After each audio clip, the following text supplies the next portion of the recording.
అందరికి నమస్తే. నేను ప్రియదర్శి. మల్లేశంగా మారి ఆసుమేషన్ కనిపెట్టడానికి ఎన్ని గోసలు పడ్డానో మీ అందరికి తెలుసు. అదే సమయంలో నన్ను కదిలించిన మరొక కథ ఉంది, నా దోస్తు గాని కథ. వాణి బతుకమ్మ ఆడిన చూడు, మస్తున్నది. నాకైతే మస్తు నచ్చిందిరా. అరే యాదగిరి, నీకు నాలాగా చెల్లలేదు కదా? లేదు. ఇగో ఈ ఆట నుంచి వాణి నీ చెల్లె, అది యాద పెట్టుకో. చెల్లెనా?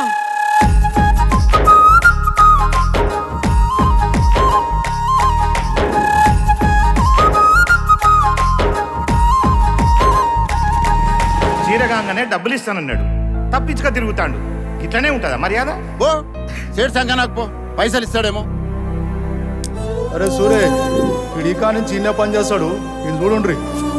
మీ అమ్మ ఉద్దరు తీసుకుపోయింది, పైసలు ఇయ్యమని చెప్పు. పైసలు ఏముంది, ఇస్తత్తి. మనం చేసే పని పానం పెట్టి చెయ్యాలనే గాని ఏదో ఒకనాడు ఆ పని మనకు దారి చూపిస్తుంది బిడ్డ, మంచి బతుకునిస్తుంది. పొద్దెక్కేదాకా వండు.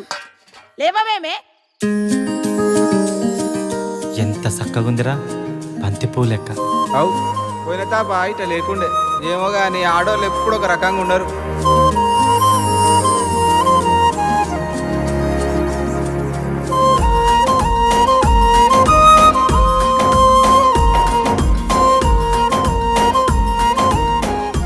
బావా, అసలు నువ్వు చదువుకొని ఉండుంటే చాలా గొప్పడు బయటోడివి.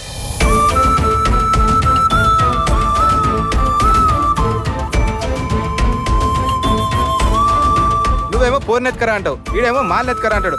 ఓన్కాని తెలిసిందంటే గుర్తంతా వాళ్ళు కొడతారు. అవసరం మనకి? నువ్వేమన్నా స్వయం కృషి సినిమాలో చిరంజీవి అనుకుంటున్నావా?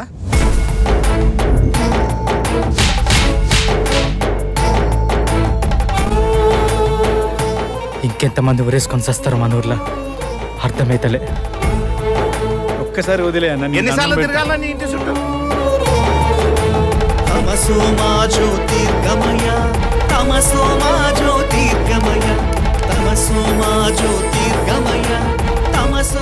చూడరా, ఊరి నేను చూస్తున్నట్టు లేదు, ఊరే నన్ను చూస్తున్నట్టుంది.